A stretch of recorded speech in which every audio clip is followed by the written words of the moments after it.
Hello नमस्कार दोस्तों। मैं हरवीर सिंह आप सभी का स्वागत करता हूं आपके अपने YouTube channel maths with Harveer पर।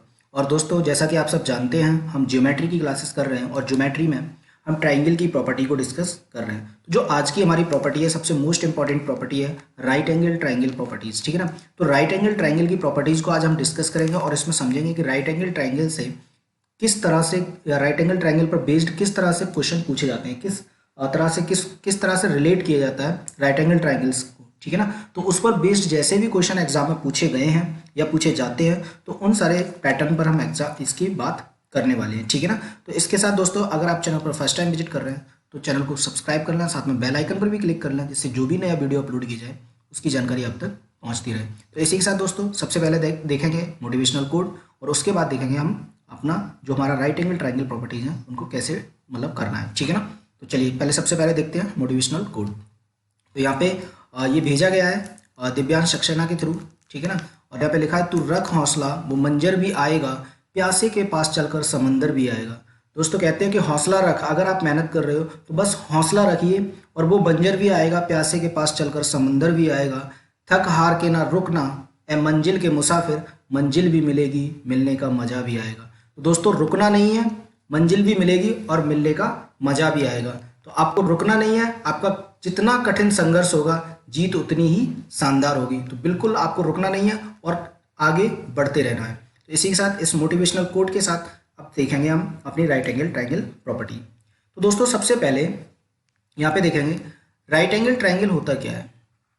अगर हम राइट एंगल ट्राइंगल की बात करें, राइट एंगल ट्राइंगल, तो आप सब जानते हैं कि राइट एंगल ट्राइंगल एक ऐसा ट्राइंगल जिसका एक एंगल क्या हो, 90 डिग्री हो, जिसका एक एंगल क्या हो, 90 डिग्री हो। क्लियर है ना।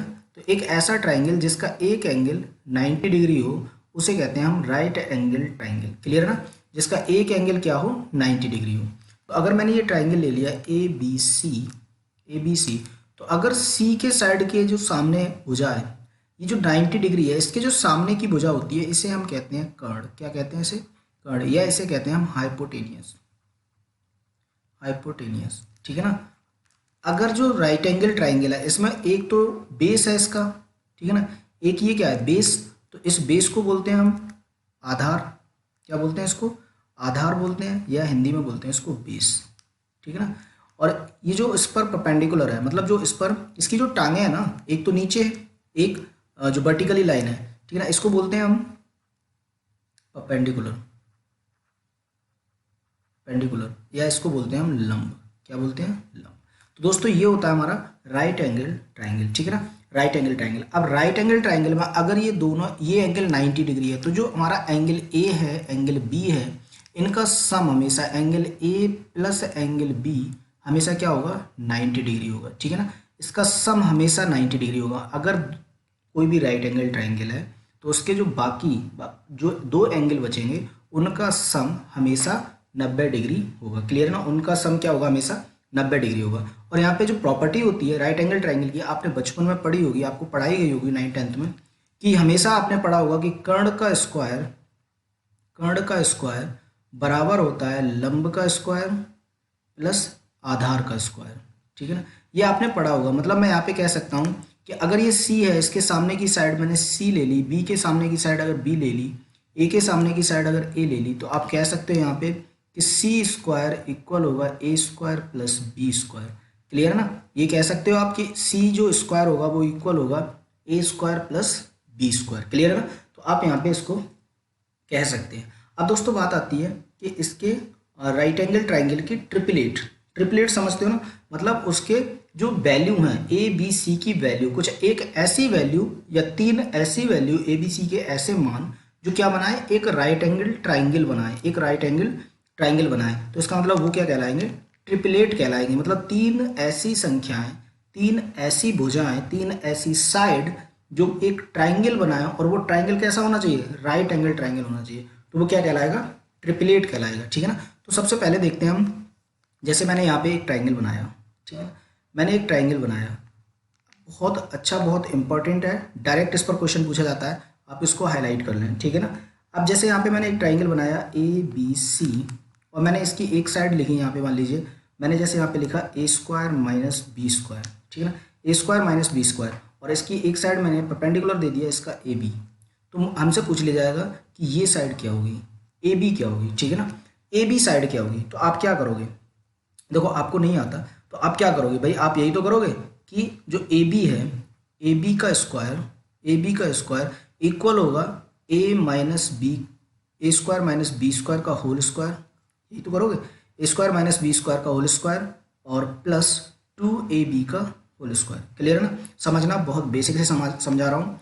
कर्ण का स्क्वायर बराबर होगा आधार स्क्वायर प्लस लंब स्क्वायर या लंब स्क्वायर प्लस आधार स्क्वायर, ठीक है ना। अब देखो इसको करना क्या है, इसको ओपन करोगे तो ये आ जाएगा ए की पावर 4, क्योंकि ये स्क्वायर तो पहले से ही है और उसका भी स्क्वायर करना है, तो ए की पावर 4 प्लस बी की power 4 minus 2a square B square, और ये कितना आ जाएगा प्लस का 4a स्क्वायर बी स्क्वायर।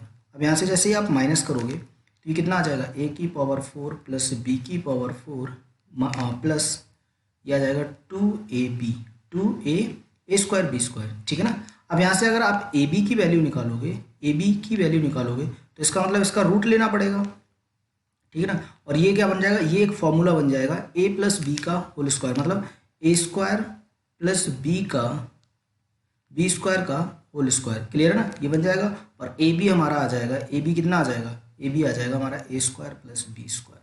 तो दोस्तों आपको ये सब नहीं करने की जरूरत थी, ठीक है ना, ये तो एक बेसिक था, मतलब यहाँ पे हम लिख सकते हैं ए स्क्वायर प्लस बी स्क्वायर, ठीक है ना, ये तो एक बेसिक से किया आपने, ठीक है ना। अब इसकी डायरेक्ट वैल्यू आपको याद रखना है कि अगर यहाँ पे ए स्क्वायर माइनस बी स्क्वायर दिया है, यहाँ पे 2ab दिया है, तो जो इसकी वैल्यू आएगी वो स्क्वायर प्लस बी स्क्वायर आएगी, हमेशा याद रखना है यही वैल्यू आएगी, ये कभी भी चेंज नहीं होगी, ठीक है ना, ये कभी भी चेंज नहीं होगी। जैसे मैंने एक और ट्राइंगल ले लिया, इसको भी हाईलाइट कर लें, ठीक है ना।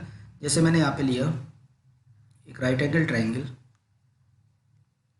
ये BAC, ठीक है ना, एक राइट एंगल ट्राइंगल लिया ABC। अब यहाँ पे जैसे मैंने लिखा यहाँ पे एक्स स्क्वायर माइनस 1, यहाँ पे लिखा मैंने 2x, और ये कितना आएगा। अब आप यहाँ पे बताओ यहाँ कितना आएगा, ठीक है ना, जो कर्ण होगा, जो हमारा हाइपोटेनियस होगी AB, वो कितना होगा। तो आपको सीधा सीधा समझ आना चाहिए कि ये क्या दिया है, ये दिया है हमें एक्स स्क्वायर माइनस 1 का स्क्वायर, भाई 1 का स्क्वायर कर सकते हैं, तो सिंपल सी बात है। जैसे यहाँ पे देखो क्या था, A square minus B square same बन रहा है, यहाँ पे 2x यहाँ भी तो था 2ab, तो इसका मतलब क्या आया था, A square plus B square, इसका जस्ट अपोजिट आया था ना, ये माइनस का साइन था तो यहाँ क्या आया था, प्लस का साइन, तो इसका मतलब यहाँ पे कितना आ जाएगा, तो आप कहोगे एक्स स्क्वायर प्लस 1, ठीक है ना, एक्स स्क्वायर प्लस 1 आपको डायरेक्ट कर सकते हो। तो दोस्तों मैं आपको कुछ ट्रिपलेट लिखा रहा हूँ, ठीक है ना, कुछ ट्रिपलेट लिखा रहा हूँ और उस ट्रिपलेट पर बेस्ड आपको क्वेश्चन देखने होंगे, ठीक है ना। तो मैं यहाँ पे कुछ ट्रिपलेट लिखा देता हूँ, जैसे मैं यहाँ पे लिख दे रहा हूँ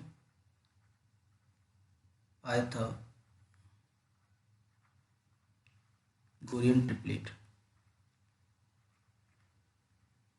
ठीक है ना। ट्रिपलेट देखो क्या होंगे, जैसे यहाँ पे 3, 4, 5 एक ट्रिपलेट हो जाएगा, ठीक है ना। दूसरा ट्रिपलेट क्या हो जाएगा, तो दूसरा ट्रिपलेट कहोगे आप 5, 12, 13, 12 होगा,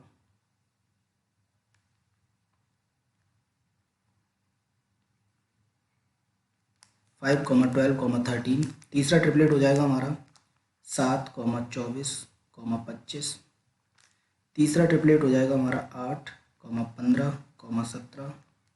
चौथा ट्रिपलेट हो जाएगा हमारा 9, 40, 41, ठीक है ना। अगला ट्रिपलेट क्या होगा, तो अगला ट्रिपलेट आप बताओगे 11, 60, 61। बहुत इंपॉर्टेंट ट्रिपलेट है ये वाला, ठीक है ना, इसको हाईलाइट कर लेना। नेक्स्ट ट्रिपलेट क्या होगा, 35, 37, ठीक है ना। अगला ट्रिपलेट क्या हो जाएगा हमारा, अगला होगा 16, 63, 65। आप इन सबको चेक कर सकते हो, इनकी वैल्यू ये एक ट्राइंगल ही बनाएंगे, ठीक है ना। ये जो ट्रिपलेट है वो सारे एक क्या बनाएंगे, एक ट्राइंगल बनाएंगे। और भी लिख सकते हैं, आप लिख सकते हो यहाँ पे 20, 21, 29, ठीक है ना। ये वही ट्रिपलेट है जिससे क्वेश्चन बनते हैं, ठीक है ना। एसएससी में बहुत ज़्यादा क्वेश्चन पूछे जाते हैं, ठीक है ना। 28, 45, 53। अगला हो जाएगा हमारा 39, 80, 89, ठीक है ना। अगला हो जाएगा हमारा 13, 84, 85। नेक्स्ट ट्रिपलेट हो जाएगा हमारा 33, 56 और 65, ठीक है ना। तो ये इतने ट्रिपलेट याद रखेंगे और यहीं से आपके मैक्सिमम क्वेश्चन पूछे जाएंगे, ठीक है ना। ये वो ट्रिपलेट्स लिखाए हैं मैंने जिन पर बार बार एसएससी में क्वेश्चन बने हैं, ठीक है ना। तो अब देखेंगे दोस्तों, सबसे पहले अब कुछ एग्जाम्पल समझने की कोशिश करेंगे, ठीक है ना। कुछ इन ट्रिपलेट से रिलेटेड कुछ एग्जाम्पल समझने की कोशिश करेंगे, जिससे आपको ये क्लियर हो जाएगा कि इनसे कैसे क्वेश्चन बनते हैं, ठीक है ना। इन ट्रिपलेट पर रिलेटेड क्वेश्चन कैसे आता है। जैसे मैंने फर्स्ट ट्रिपलेट उठा लिया, ठीक है ना। अगर फर्स्ट ट्रिपलेट उठाओगे आप तो इससे एक ट्राइंगल बनेगा, ठीक है ना। ये कुछ ऐसे ट्राइंगल बनेगा, ठीक है ना। जैसे मैंने यहाँ पे लिख दिया ये 3 है, ये 4 है, तो आप ये निकाल सकते हो इजीली। ये कितना आ जाएगा, तो आप कहोगे ये आ जाएगा 3 स्क्वायर प्लस 4 स्क्वायर, ठीक है ना। 3 का स्क्वायर 9, 4 का स्क्वायर 16 और 9 और 16 कितना आ जाएगा 25, तो रूट 25 और रूट 25 की वैल्यू क्या आ जाएगी 5। तो देखो ये पहला ट्रिपलेट आ गया हमारा। ऐसे आप ट्रिपलेट चाहो तो निकाल भी सकते हो, ठीक है ना, कोई फर्क नहीं पड़ता उस चीज़ से। अब देखो कुछ ट्रिपलेट से रिलेटेड कुछ क्वेश्चंस भी पूछे जाते हैं, ठीक है ना। जैसे ही एक ट्रिपलेट हमारा ये है 3,4,5, इससे आपको क्या करेगा कि यहाँ पे वो मल्टीप्लिकेशन करके एक नया ट्रिपलेट बना देगा, ठीक है ना। जैसे मैंने यहाँ पे कोई भी मल्टीप्लाई कर दिया, मान लीजिए मैंने यहाँ पे 4 से मल्टीप्लाई कर दिया, तो 3 4 जा 12, ठीक है ना। मैंने क्या किया 4 से मल्टीप्लाई, तो सभी में 4 से मल्टीप्लाई हो रहा होगा, ठीक है ना। सभी में कितने से 4 से मल्टीप्लाई, तो कितना आ जाएगा 4 4 जा 16, 5 4 जा 20, मतलब ये भी एक ट्रिपलेट होगा, ठीक है ना। ये भी क्या बनाएगा, एक ट्राइंगल बनाएगा। लेकिन ये ट्राइंगल बेस ट्रिपलेट नहीं होगा, ये क्या होगा, ये बेस ट्रिपलेट नहीं होगा। बेस ट्रिपलेट कौन सा होगा, बेस ट्रिपलेट हमारा होगा 3,4,5, यही क्या होगा हमारा बेस ट्रिपलेट होगा, ठीक है ना, बेस ट्रिपलेट। क्लियर है ना, ये बेस ट्रिपलेट होगा। लेकिन 12 16 20 ये बेस ट्रिपलेट नहीं होगा। क्यों, क्योंकि हमने इस ट्रिपलेट में 3,4,5 में मल्टीप्लीकेशन करके ये ट्रिपलेट बनाया है। क्लियर है ना, ये मल्टीप्लीकेशन करके, क्योंकि जितने भी ये ट्रिपलेट मैंने लिखाए हैं ये आपको सारे के सारे बेस ट्रिपलेट लिखाए हैं, इनसे रिलेटेड क्वेश्चन बनता है, ठीक है ना। इन बेस जो ट्रिपलेट लिखे हैं ना, ये बहुत इंपॉर्टेंट है और आपको ये याद करनी है, ठीक है ना।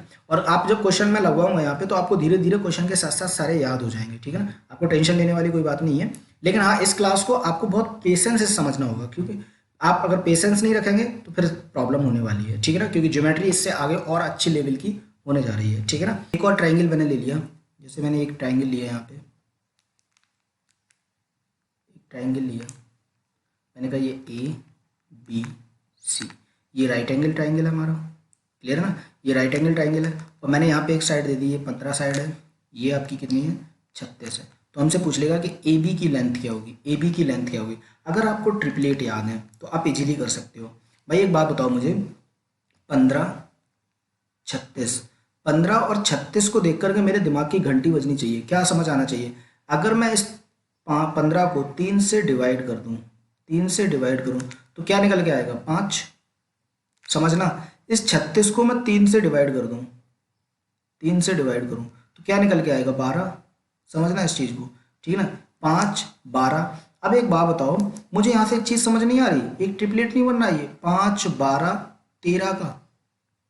क्लियर हो रहा है ना, तो इसका मतलब ये डिवाइड कर रहे हैं, तो यहाँ पे कितना रहा होगा, जब हमने 13 आया, हमारा 13 आया, तो इसका मतलब कि कौन सी संख्या रही होगी जिसको 3 से डिवाइड किया, तो आप कहोगे कि 39 होगा। तभी तो 39 को अगर आप 3 से डिवाइड करोगे, आप 3 से डिवाइड करोगे तो कितना आएगा 13। तो इसका मतलब क्या है कि जो बेस वैल्यू क्या रही होगी 39, तो इसका मतलब ए बी कितना आ जाएगा 39, ठीक है ना। अगर आपको ये ट्रिपलेट याद है तो आपको थ्योरम लगाने की जरूरत नहीं पड़ेगी, ठीक है ना। आप जो थ्योरम लगाते हैं ना, कर्ण का स्क्वायर बराबर लंब का स्क्वायर प्लस आधार का स्क्वायर, उसको लगाने की बिल्कुल भी जरूरत नहीं पड़ेगी। आप डायरेक्ट इस ट्रिपलेट से उसको रिलेट करके आराम से वैल्यू निकाल सकते हो। क्लियर है, लेकिन कब, जब आपको ट्रिपलेट याद होंगे, ठीक है ना। और मैंने बताया था कि जब आप करोगे, प्रैक्टिस करोगे इसकी धीरे धीरे, तो आपको सारे ट्रिपलेट याद हो जाएंगे, ठीक है ना। चलो अब देखते हैं कि हम अगला ट्रिपलेट कैसे बना सकते हैं। मैंने यहाँ से क्या किया, ये इंपॉर्टेंट लिख लेना, बहुत अच्छा ट्रिपलेट है, ठीक है ना। एक ट्राइंगल बनाया, राइट एंगल ट्राइंगल, ठीक है, ऐसे, ठीक है ना। और मैंने क्या कहा कि मैंने इसको नाम दे दिया ABC, ठीक है ना। मैंने यहाँ पे लिखा 24√3, समझना बहुत इंपॉर्टेंट कॉन्सेप्ट है, ठीक है ना। यहाँ पे लिखा मैंने 70√3, तो आपसे पूछ लेगा कि AB की वैल्यू क्या होगी, ठीक है ना। AB की वैल्यू क्या होगी, यहाँ से आपको इसकी वैल्यू पूछ लेगा। तो आप एक बात बताना मुझे, मैंने जैसे लिखा है यहाँ 24√3, 70√3, अब देखो हमसे इसकी वैल्यू पूछी है, नेक्स्ट ट्रिपलेट, ठीक है ना। तो ये एक बात बताओ मुझे यार, यहाँ से देखकर आपके दिमाग में एक घंटी नहीं बजती है क्या, कि आप कहोगे कि एक ट्रिपलेट होता है हमारा 12 35 37, क्लियर है ना। 12, 35, 37 ये ट्रिपलेट मैंने आपको लिखाया है, ये बेस ट्रिपलेट होता है। तो आपके दिमाग में होना चाहिए कि 12 में मैंने किससे मल्टीप्लाई किया। भाई 12 में अगर मैं मल्टीप्लाई करूँगा 2√3 का, कितना आ जाएगा, 12 दूनी 24√3, ये आ जाएगा। क्लियर है ना। ऐसे ही मैं 35 में अगर मल्टीप्लाई करूँगा, 35 में अगर मल्टीप्लाई करूँगा कितने का, 2√3 का, तो कितना आ जाएगा, 35 दूनी 70√3। क्लियर है ना। ऐसे अगर मैं 37 में, भाई जब इनमें √3 2√3 का मल्टीप्लाई हो रहा है दोनों में, तो इसका मतलब क्या, तीसरे ट्रिपलेट में 2√3 का मल्टीप्लाई नहीं होगा। और जब तीसरे रूट में हमारा तीसरे जो वो आएगा नंबर होगा उसमें हमारा 2√3 का मल्टीप्लाई होगा, तो 37 दूनी कितना होता है, 74, 74√3 मतलब 74√3, 74, सॉरी ये 4 है, 74√3। तो आप कहोगे कि जो कर्ण होगा वो हमारा कितना आ जाएगा, कर्ण आ जाएगा 74√3, कितना आ जाएगा, 74√3, मतलब इसकी वैल्यू आ जाएगी वो 74√3 आ जाएगी। क्लियर है ना। आई होप कि ये ट्रिपलेट आपको समझ आएगा। देखो अगर आपको ट्रिपलेट याद है, आपको एक चीज़ समझ आ रही होगी यहाँ से कि अगर आपको बेस ट्रिपलेट याद है तो आप कर्ण की वैल्यू या लंब की वैल्यू, आधार की वैल्यू, ठीक है ना, बहुत इजीली निकाल सकते हैं। ठीक है ना, बहुत इजीली निकाल सकते हैं। अब देखो एक देखते हैं हम पॉइंट वाला ट्रिपलेट। ठीक है ना, पॉइंट में आपको क्वेश्चन कैसे देगा, तो आप एक चीज़ यहाँ पे समझना। जैसे मैंने यहाँ पे लिखा कोई भी ट्रिपलेट मैं बना रहा हूँ, मैंने ये लिखा, ठीक है ना। मैंने क्या किया कि यहाँ पे मैंने एक लिखा, वैल्यू लिखी 3.3√5, ठीक है, 3.3√5। यहाँ पे लिखा मैंने 18.3√5। क्लियर है ना। हमसे ये वाली वैल्यू पूछ ली, क्लियर है ना, ये वाली वैल्यू पूछ ली। तो आप क्या करोगे, देखो आपसे अगर आप क्या पूछा है, आपसे पूछ लिया AC, ठीक है ना, ये राइट एंगल ट्राइंगल है, ठीक है ना। अब आपसे AC पूछ लिया तो आप क्या करोगे, सिंपल सी बात है, आपको क्या करना है। देखो आपके दिमाग में कुछ चीज़ें सोचनी पड़ेंगी, ठीक है ना, कुछ तो लॉजिक। देखो जब आपको ट्रिपलेट याद हो जाएंगे तो ये बहुत ईजी हो जाएगा। अभी थोड़ा सा लग रहा होगा क्योंकि ये ट्रिपलेट निकालना है हमें, ठीक है ना। हमारा थर्ड ट्रिपलेट क्या दिया है, 18.3√5, ठीक है ना। तो आपको यहाँ पे कुछ चीज़ें समझनी होंगी। देखो भाई 33 कब आ सकता है, पहले ये 33 को समझो। ये 3 पॉइंट, मैं पॉइंट को हटा दे रहा हूँ, ठीक है ना। तो 33 कब आ सकता है, मेरी बात समझो, 33 कब आ सकता है। तो आप सिंपल सा कहोगे भाई अगर मैं यहाँ से हटा दूँ इस डेसिमल को, तो ये लिख देंगे हम 33√3। क्लियर है ना।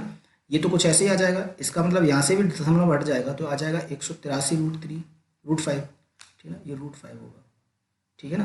तो अब एक बात बताओ, यहाँ से कुछ चीज़ें समझ आ रही होंगी आपको कि 33 कब आ सकता है। 33 तभी आ सकता है कि यहाँ पे अगर हमने किसी भी नंबर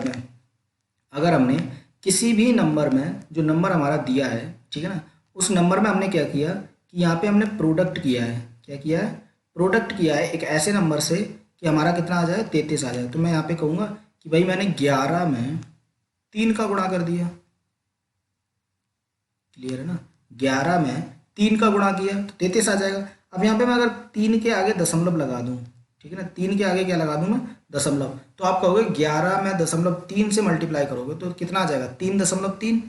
क्लियर है ना, 3.3। तो आपको यहाँ से एक चीज़ समझ आ रही होगी कि आप ये दशमलव नहीं भी लिखोगे, ठीक है ना, तब भी आपको एक लॉजिक समझ आ जाएगा, ये दशमलव नहीं हटाएंगे कि हमने 11, अब 11 वाला ट्रिपलेट मैं लिखा चुका हूँ, क्या है, 11 का ट्रिपलेट होता है हमारा 11, 60, 61। अब एक बात बताओ, अगर यहाँ से 11 से 0.3 का मल्टीप्लाई करोगे इतना आ जाएगा, लेकिन आप 0.3√5 का मल्टीप्लाई करेंगे क्योंकि √5 भी है, तो √5 यहाँ भी है, √5 यहाँ भी है, तो सिंपल सी बात है यार, √5 तो यहाँ भी होगा। आप नहीं भी लिखोगे तब भी लॉजिक बनता है, ठीक है ना, √5 तो तीनों ही जगह होगा। अब बचा कितना, 60, तो 60 का मल्टीप्लाई करो, 60 का मल्टीप्लाई करोगे 0.3 से तो कितना आ जाएगा, तो आप कहोगे कि भाई 60 दिया 180, तो इसका मतलब क्या इतना आना चाहिए 18, ठीक है ना, 18, क्योंकि दशमलव से दशमलव कट जाएगा, ठीक है ना, 18 आ जाना चाहिए। और √5 दिया ही है तो √5 तो आएगा ही, ठीक है ना, क्योंकि यहाँ पे मल्टीप्लाई किस कर रहे हैं, √5 से। तो ऐसे ही इसका आप देख सकते हो यहाँ पे 0.3 का √5 का मल्टीप्लाई करोगे तो कितना आ जाएगा, 18.3, ठीक है ना। तो ये बहुत बेस्ट कॉन्सेप्ट था, ठीक है ना, बहुत बेस्ट कॉन्सेप्ट था। अगर आपको ट्रिपलेट याद हैं, जो मैंने अभी आपको बेस ट्रिपलेट लिखाए हैं, ठीक है ना, अगर आपको याद हैं तो इसका मतलब आपको जो वैल्यू निकालना है बहुत ईजी हो जाएगा, बाकी आप बेसिक से कर सकते हो, ठीक है ना। ये कॉन्सेप्ट था आपको, आई होप कि आपको समझ आया होगा, और आपको इससे कैसे रिलेटेड क्वेश्चन करने हैं वो हम अब क्वेश्चन की प्रैक्टिस करेंगे, ठीक है ना। तो चलो देखते हैं अब हमारा जो फर्स्ट क्वेश्चन होगा वो क्या होगा। फर्स्ट क्वेश्चन क्या दिया है, फर्स्ट क्वेश्चन को समझेंगे। A ladder 15 metre long is placed in a room so as to reach a point 14.4 meter high on a wall, and on turning the ladder over to the opposite side of the wall without moving the base, so it reaches at a point 4.2 meter high. What is the breadth of the room? इन हमसे room की चौड़ाई पूछी है, ठीक है ना। हिंदी में पढ़ेंगे एक बार। एक सीढ़ी 15 मीटर लंबी है, एक कमरे में रखी जाती है ताकि एक दीवार पर 14.4 मीटर ऊंचाई तक पहुंच सके, और आधार को स्थानांतरित किए बिना सीढ़ी को दीवार के विपरीत तरफ मोड़ने पर यह 4.2 मीटर ऊंचे बिंदु पर पहुंच जाती है। कमरे की चौड़ाई क्या है, ठीक है ना। कमरे की चौड़ाई क्या है, देखो दिया क्या है, हमसे कहा है कि ये एक बॉल है, ठीक है ना। और आप जानते हो कि बॉल हमेशा क्या होती है, 90 डिग्री पे, ठीक है ना। एक लैडर रखी हुई है, एक सीढ़ी रखी हुई है कुछ ऐसे, ठीक है ना। और इस सीढ़ी की हमें हाइट दी है 15 मीटर। कितनी दी है, 15 मीटर, ठीक है ना। तो हमसे कहा है कि ये एक रूम है, ठीक है ना, ये कुछ रूम है ऐसे, ठीक है ना। अब हमसे कहा है कि इस लैडर का बेस बिना चेंज किए, ठीक है ना, बेस बिना चेंज किए दूसरी तरफ इसे जब मिलाते हैं, ठीक है ना, दूसरी तरफ इसे मिलाते हैं तो ये यहाँ तक आ जाती है, ठीक है ना। ये कहाँ तक आ जाती है, यहाँ तक। और हमसे दिया है कि ये जो हाइट है, ये जो हाइट है, ठीक है ना, ये दिया है हमें 4.2, ठीक है ना। हमसे कहा है कि 4.2 मीटर तक पहुंचती है, तो लैडर तो भाई सेम लेंथ की रहेगी, लैडर तो चेंज होगी नहीं, ठीक है ना। और यहाँ पर कितना पहुंच रही थी, 14.4 मीटर, ठीक है ना, 14.4 मीटर, और यहाँ पहुंच रही है हमारी 4.2 मीटर। तो हमसे पूछा है कि रूम की चौड़ाई क्या होगी, ये वाली चौड़ाई, कंप्लीट चौड़ाई क्या होगी। अभी मैंने आपको ट्रिपलेट लिखाए थे, तो आपको ट्रिपलेट देखकर एक चीज़ समझ आनी चाहिए कि देखो ट्रिपलेट क्या लिखे हैं। ये देखो ये कितना लिखा है, 4.2, समझना, ये लिखा है हमारा, ये हमारा परपेंडिकुलर तो दिया नहीं है, बेस तो दिया नहीं है, तो बेस को ऐसे ही लिख लेंगे, ठीक है ना। ये कितना दिया है, 15। अभी समझना, ये मैं ट्रिपलेट से समझा रहा हूँ इसको, ठीक है ना, इसे समझने की कोशिश करना। तो यहाँ पे कितना आ रहा है, यहाँ पर कितना आ रहा है। तो आप एक चीज़ देखोगे, ये एक ट्रिपलेट बनना है, किसका ट्रिपलेट बनना है। तो आप यहाँ पे कहोगे कि भाई एक ये ट्रिपलेट नहीं बनना है। अगर मैं यहाँ पे एक ट्रिपलेट लिखूँ, 7 7 24 7 24 25, आप इस ट्रिपलेट को देखोगे, सेकंड ट्रिपलेट जो मैंने लिखाया है 7 24 25, तो आपको यहाँ पे एक चीज़ समझ आएगी कि भाई 7 में गुणा किया, 7 में गुणा किया कितने का, 0.6 का, तो 7 6 42, 7 6 42, तो 4.2 आ जाएगा। ऐसे 24 में जब गुणा करोगे 0.6 का, तो कितना आ जाएगा, 24 छिक्के, तो आप कहोगे 144, 144 भाई, 24 छिक्के 144, ठीक है ना। अब मल्टीप्लीकेशन तो आना चाहिए, ठीक है ना। अब दशमलव एक जगह एक डिजिट पहले है, तो दशमलव एक डिजिट पहले, मतलब 14.6 आ जाएगा। तो यहाँ पे लिख सकते हैं हम 14.6, ठीक है ना। और ऐसे 25 में मल्टीप्लाई करोगे 0.6 का, तो 25 छिक्के 150, 25 छिक्के 150। अब दशमलव एक स्थान पहले है तो एक स्थान पहले आ जाएगा, कितना आ जाएगा, 15। तो इसका मतलब हमारी वैल्यू सेटिस्फाई कर रही है। तो इसका मतलब ये वैल्यू कितनी आनी चाहिए, ये आप कहोगे कि ये आनी चाहिए 14 होगी, 14.4। क्लियर है ना, ये कितना आना चाहिए, 14.4। अब आप एक बात बताओ मुझे, आपको यहाँ से सीधे से आपके दिमाग में घंटी बजनी चाहिए कि भाई ये 14.4 है, ये 15 है, और ये कितना है, 4.2। तो सिंपल सी बात बताओ कि ये 14.4 है, ये 15 है, तो क्या ये 4.2 नहीं होगी। तो आप कहोगे बिल्कुल होगी, ठीक है ना। क्यों होगी, क्योंकि ये क्या बनाएगा, एक ट्रिपलेट बनाएगा। क्लियर है ना, ये क्या बनाएगा, एक ट्रिपलेट बनाएगा। और जब ट्रिपलेट बनाएगा और हमसे इसकी ब्रेथ पूछी है, तो आप सिंपल सा निकाल सकते हो कि 14.4 प्लस 4.2, और ये कितना आ जाएगा, 6.81, मतलब 18.6। मतलब आप कह सकते हो ऑप्शन सी होगा, वो क्या हो जाएगा हमारा, करेक्ट हो जाएगा, ठीक है ना। ऑप्शन ये बी यहाँ गलत टाइप हो गया है, ठीक है ना। ऑप्शन सी क्या हो जाएगा हमारा, करेक्ट हो जाएगा। क्लियर है ना। तो आपको आई होप समझ आया होगा कि ट्रिपलेट से आप कैसे इजीली कर सकते हो, ठीक है ना। बाकी आप एक्स वाई मानकर कर सकते हो, लेकिन उसमें क्या होगा, आपको एग्जाम में बहुत ज़्यादा टाइम लगेगा, ठीक है ना। आपको टाइम नहीं वेस्ट करना है, क्योंकि टाइम, लेकिन हाँ आपको ये ट्रिपलेट तो याद होना चाहिए। देखो ट्रिपलेट से आपको डायरेक्ट समझ आ रहा है कॉन्सेप्ट, 7 6 42, 24 छिक का 144, 25 छिक के 150, तो आपको डायरेक्ट ट्रिपलेट समझ आ रहा है, ठीक है ना। क्लियर है ना। चलो इसी के साथ देखते हैं नेक्स्ट क्वेश्चन। नेक्स्ट क्वेश्चन दिया हुआ है, ऐसे रिलेटेड है कि अ ladder of length 65 meter is resting against a ball. If it slips 8 meter down the ball, then its bottom will move away from the ball by x meter. So it if it was initially 25 metre away from it, what is the value of x. ठीक है ना, तो हमसे पूछा है कि x की value क्या होगी। हिंदी में पढ़ेंगे एक बार। 65 मीटर लंबी एक सीढ़ी दीवार के सहारे रखी है। यदि यह दीवार के सहारे 8 मीटर नीचे फिसलती है, दीवार के सहारे 8 मीटर नीचे फिसलती है, तब इसका पाद, जो इसकी जो पैर हैं, दीवार से x मीटर दूर खिसक जाते हैं। दीवार से कितनी दूर खिसक जाते हैं? x मीटर दूर। और यदि प्रारंभ में इसका पाद दीवार से 25 मीटर है तो x का मान याद कीजिए। ठीक है ना, तो हमसे पूछा है कि x की वैल्यू क्या होगी। ठीक है ना, x की वैल्यू क्या होगी। अब इस क्वेश्चन को करेंगे। देखो, मैंने कहा कि ये एक दीवार है। ठीक है ना, ये एक दीवार है, यहाँ पे एक लेदर ऐसे रखी हुई है।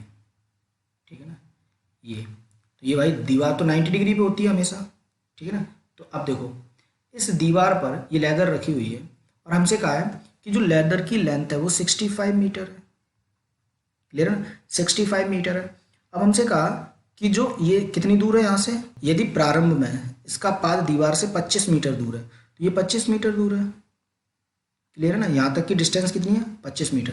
अब हमसे कहा है कि जो सीढ़ी है वो 8 मीटर डाउन स्लिप हो जाती है, 8 मीटर डाउन। ठीक है ना, तो मैं यहाँ से कलर चेंज कर ले रहा हूँ एक बार पेन का। देखो, अगर मैंने कहा कि ये लैडर यहाँ से यहाँ आ गई, ठीक है ना, ये कितनी डाउन हो गई? 8 मीटर। समझना है यहाँ से। ठीक है ना, अगर 8 मीटर डाउन हो गई वो कुछ ऐसे जाएगी। ठीक है ना, ये कुछ ऐसे आएगी, इसका मतलब ये वाली लेंथ बढ़ जाएगी। ठीक है ना, ये। और हमसे क्या कहा है कि तब इसका पाद दीवार से x मीटर दूर खिसक जाता है। अब हमसे कहा है कि ये वाली लेंथ कंप्लीट यहाँ से यहाँ तक x मीटर है। ठीक है ना, x मीटर दूर हो जाता है। ठीक है ना, तो हमसे पूछा है कि x की वैल्यू क्या होगी। ठीक है ना, x की वैल्यू क्या होगी।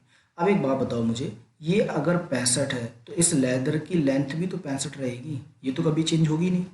क्लियर है ना, ये तो कभी चेंज होगी नहीं।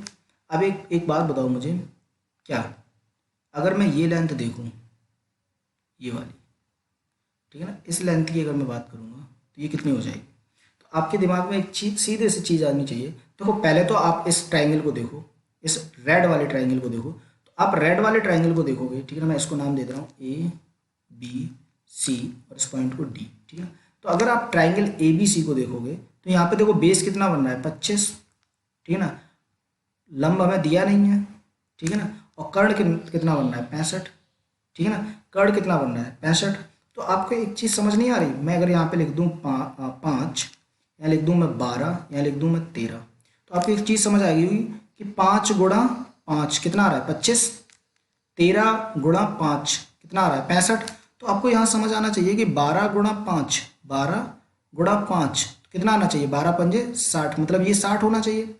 तो अब एक बात बताओ मुझे, अगर ये कंप्लीट लेंथ 60 है, अगर ये कंप्लीट लेंथ 60 है तो इसका मतलब क्या हुआ कि ये वाली लेंथ कितनी हो जाएगी? तो आप कहोगे ये 52 मीटर हो जाएगी। क्लियर है ना, ये वाली लेंथ कितनी हो जाएगी? 52 मीटर। क्यों? क्योंकि 8 मीटर तो खिसक चुकी है ना नीचे, तो भाई यहाँ से ये वाली लेंथ कितनी हो जाएगी? 52 मीटर। क्लियर है ना, ये कितनी हो जाएगी? 52 मीटर। तो एक बात बताओ मुझे, x 52 और 65, तो आपके दिमाग में एक घंटी बजनी चाहिए।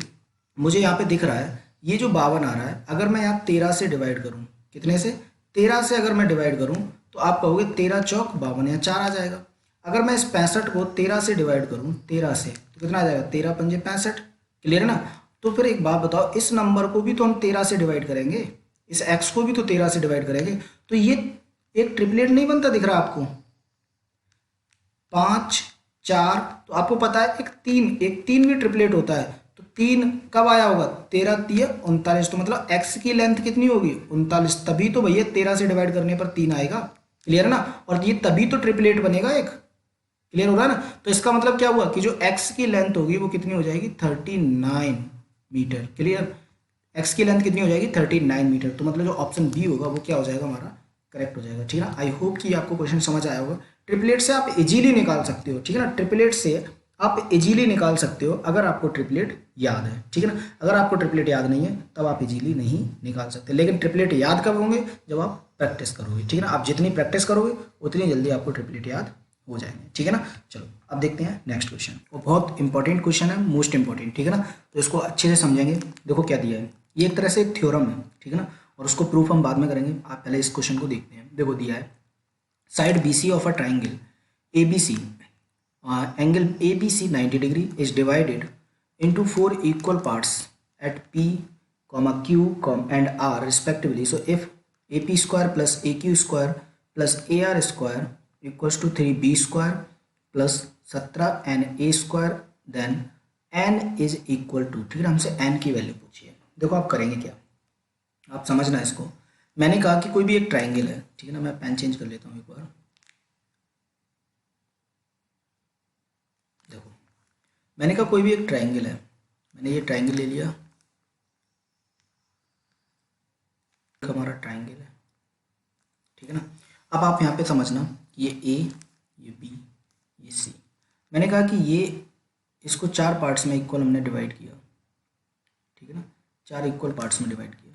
तो मैंने यहाँ से ए पी मिलाया, यहाँ से मैंने ए क्यू मिलाया, ठीक है ना, यहाँ से मैंने ए आर मिलाया, मैंने ये मिला दिया, ठीक है ना। ये पी, ये क्यू, ये आर, ठीक है ना। और तीनों ही पार्ट्स क्या हैं, ये चारों ही पार्ट्स इक्वल हैं, ठीक है ना।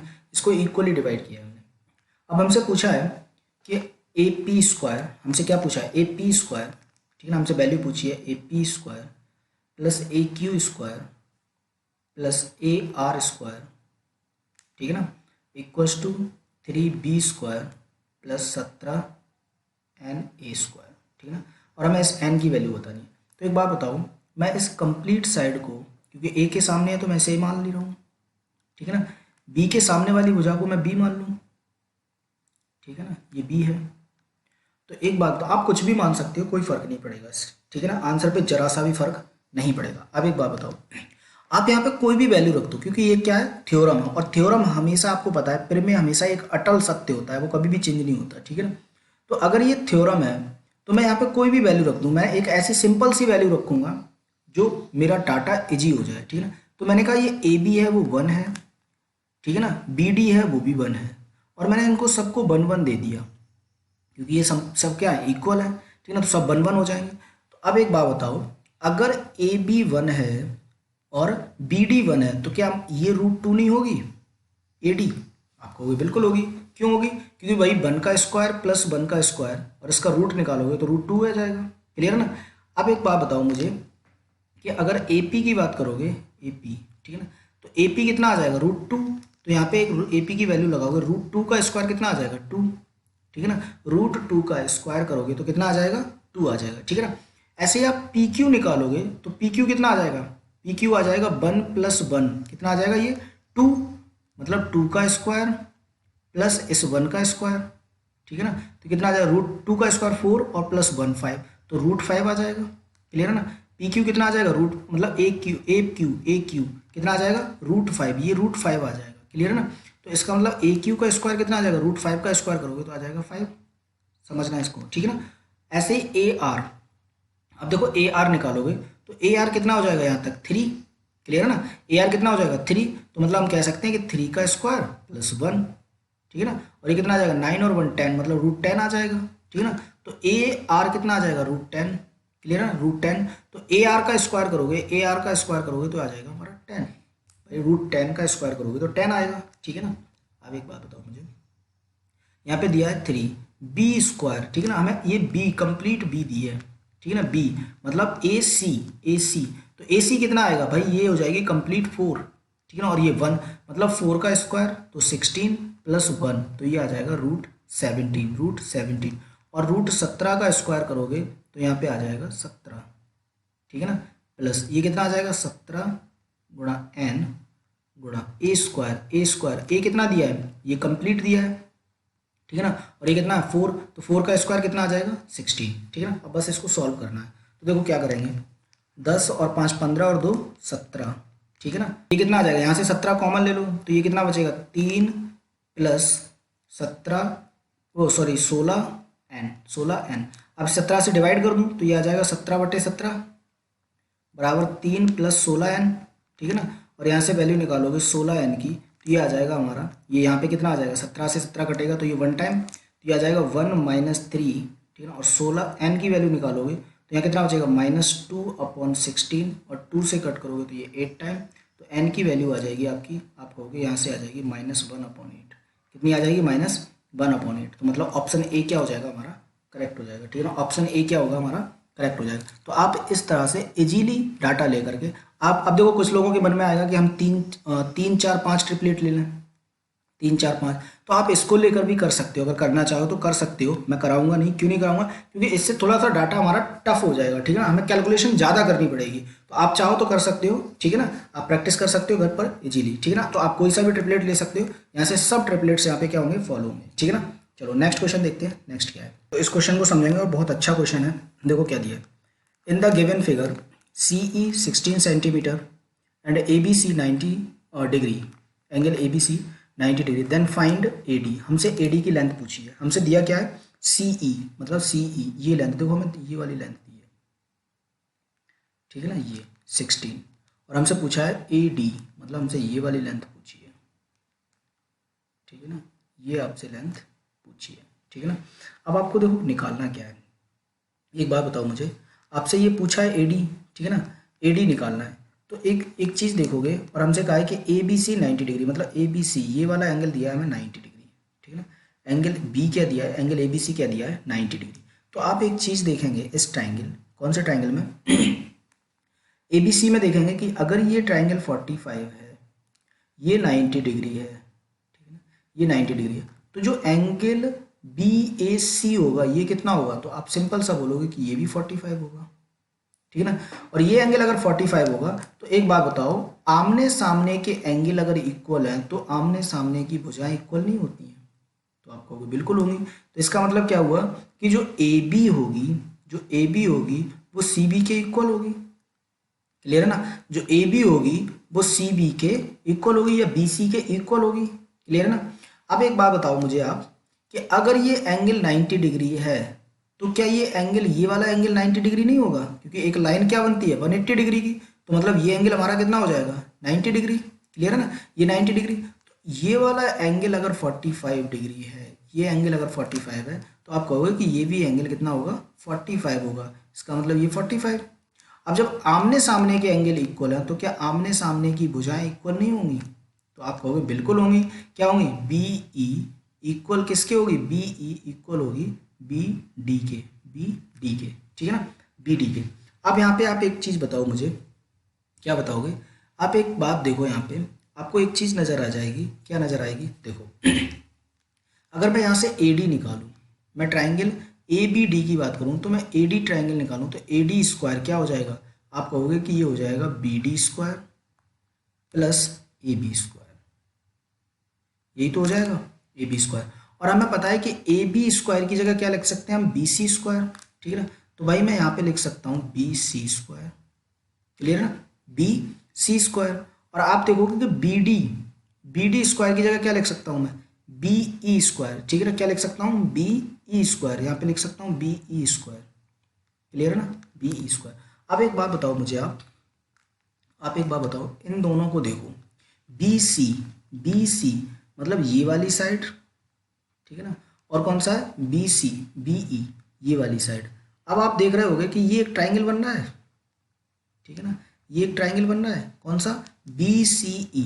आप BCE ट्राइंगल को देखोगे, क्योंकि ये एंगल B क्या है 90 डिग्री है, तो क्या ये एक राइट एंगल ट्राइंगल नहीं बन रहा, तो आप कहोगे बिल्कुल बन रहा है, ठीक है ना। क्या ये राइट एंगल ट्राइंगल नहीं बन रहा, बिल्कुल बन रहा है। तो आप यहाँ पे क्या कहोगे कि जो CE होगा, जो CE स्क्वायर होगा वो किसके होगा, BC square plus EB square के, ठीक है ना। मतलब हमारा जो CE स्क्वायर होगा वो इक्वल होगा BE square plus BC square के, ठीक है ना।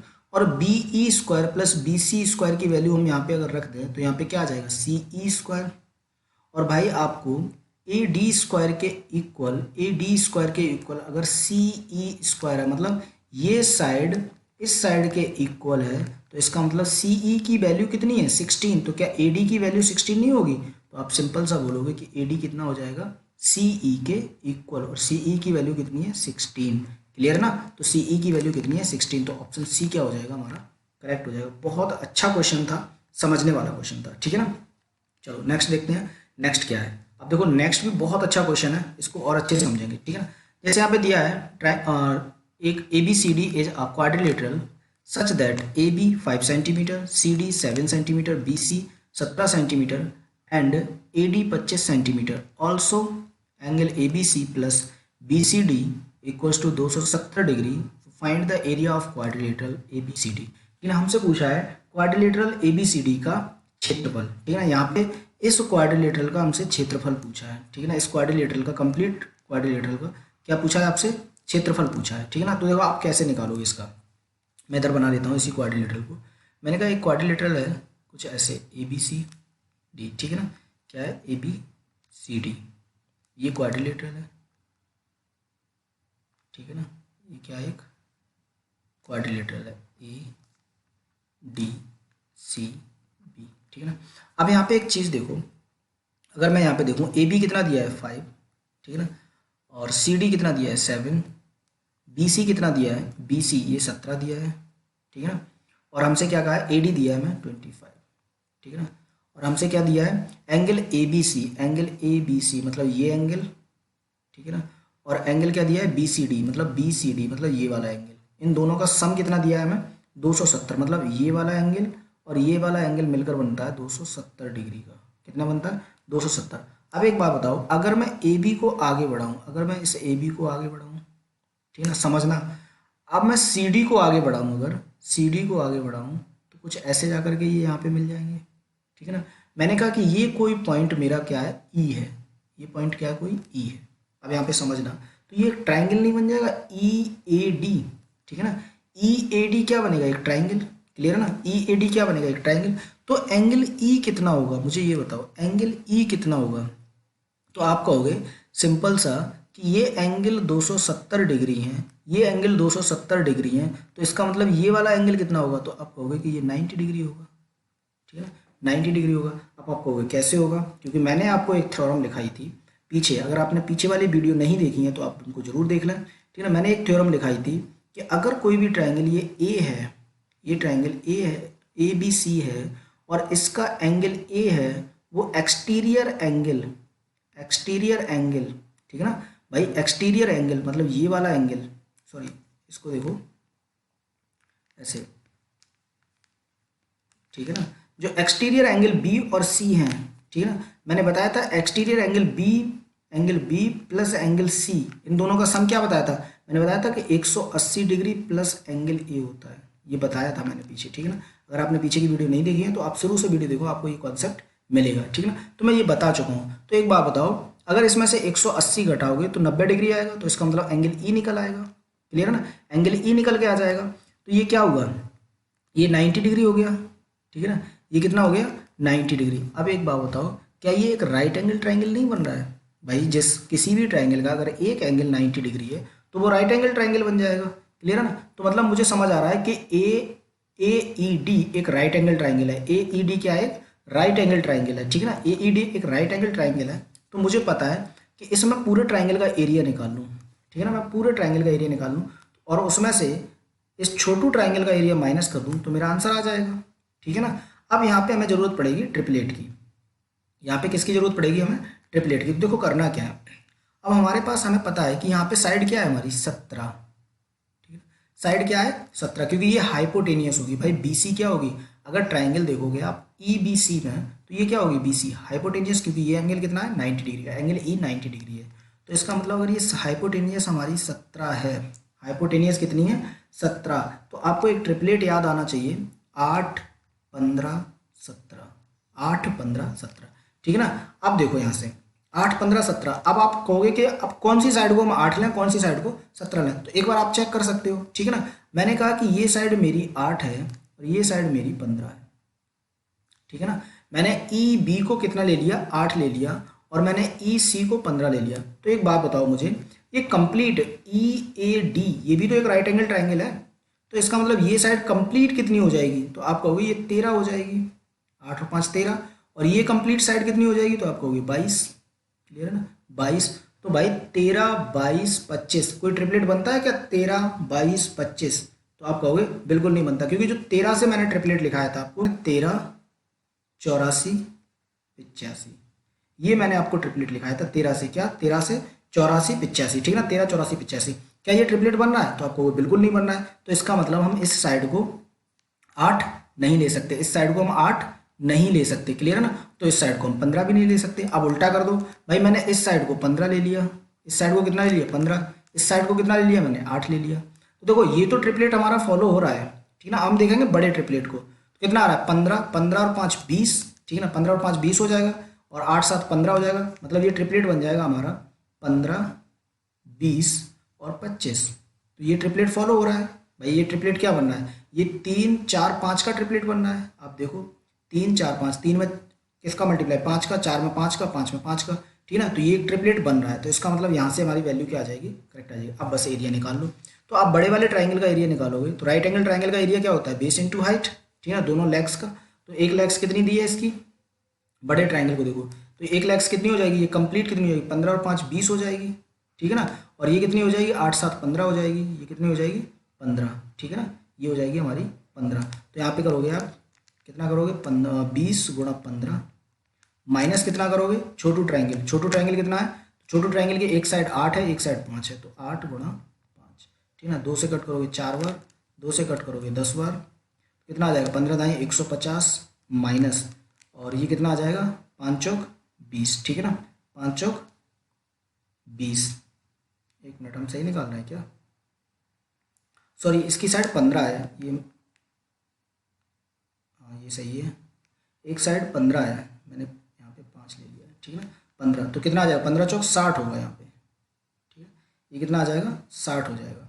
तो कितना आ जाएगा भाई 150 में से 60 माइनस करोगे तो वैल्यू कितनी आ जाएगी 90, ठीक है ना। वैल्यू कितनी आ जाएगी 90। तो जो एरिया निकल के आएगा इस क्वाड्रिलेटरल का वो कितना आ जाएगा 90 सेंटीमीटर स्क्वायर, ठीक है ना। तो ऑप्शन बी क्या हो जाएगा हमारा, करेक्ट हो जाएगा। ऑप्शन बी क्या होगा हमारा, करेक्ट होगा। नेक्स्ट क्वेश्चन देखेंगे और ये लास्ट क्वेश्चन है आज का, ठीक है ना। जैसे दिया हुआ है कि in the given figure P Q R S is a quadrilateral if Q R 18 centimetre, P S 9 centimetre, then what is the area in centimetre square of quadrilateral P Q R S, ठीक है ना। P Q R S का हमसे quadrilateral का area पूछा है, इस पूरे क्वाड्रिलेटरल का क्या पूछा है आपसे, एरिया पूछा है, ठीक है ना, इस पूरे क्वाड्रिलेटरल का। तो देखो आपको करना क्या है, आपको करना क्या है, ठीक है ना। देखो हमें करना क्या है, यहाँ पे मैं बना लेता हूँ इस क्वाड्रिलेटरल को। जैसे मैंने कहा ये क्वाड्रिलेटरल है,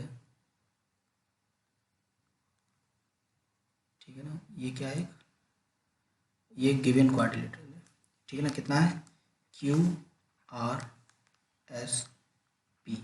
अब हमें करना वही है, क्योंकि आपको देखो एक चीज़ आप एक कॉन्सेप्ट याद रखेंगे कि आपको कोई भी क्वाड्रिलेटरल दिया है, ठीक है ना, और उसका एरिया पूछा और कुछ भी गिवन नहीं है, तो आप क्या करेंगे उनकी कोई सी दो साइड्स को बढ़ा लेंगे, ठीक है ना, जहाँ से आप ट्राइंगल बना सकें। तो देखो मैंने क्या कहा कि ये मैंने पी क्यू साइड को आगे बढ़ाया, ठीक है ना। ऐसे ही मैंने ये आर एस साइड को आगे बढ़ाया, ठीक है ना, ये यहाँ पे जाके मिल जाएंगे। तो एक बात बताओ, ये एंगल दिया है हमें 150 डिग्री, ठीक है, ये एंगल दिया है आपको 60 डिग्री, ये एंगल दिया है आपको 60 डिग्री, और हमसे देखो क्या कहा है, जो पी एस है वो 9 है, पी एस मतलब ये वाली साइड कितनी है आपकी 9, ठीक है ना, और क्यू आर 8 है, ये वाली साइड दी है आपको 18, सॉरी 8 नहीं 18, ठीक है, क्यू आर 18 है। तो एक बात बताओ ये एंगल कितना होगा, पहले तो इस क्वाड्रिलेटरल का ये एंगल देखो भाई, इस क्वाड्रिलेटरल का एस एंगल देखो, ठीक है ना। जब आप एस एंगल निकालोगे तो एस एंगल कितना निकल के आएगा, तो आप कहोगे कि ये 150 है, ये 60 है, ये 60 है, तो 360 में से अगर इन तीनों को माइनस कर देंगे तो ये एंगल निकल आएगा, ठीक है ना। तो भाई 150 60 कितना हो जाएगा 210 और प्लस 60 कितना हो जाएगा 270, और 360 में से 270 माइनस करोगे तो ये आ जाएगा 90 डिग्री। कितना आ जाएगा ये 90 डिग्री। तो इसका मतलब ये वाला एंगल कितना आ जाएगा 90, क्लियर है ना। ये एंगल कितना आ जाएगा 90 डिग्री, समझ आ रहा है ना।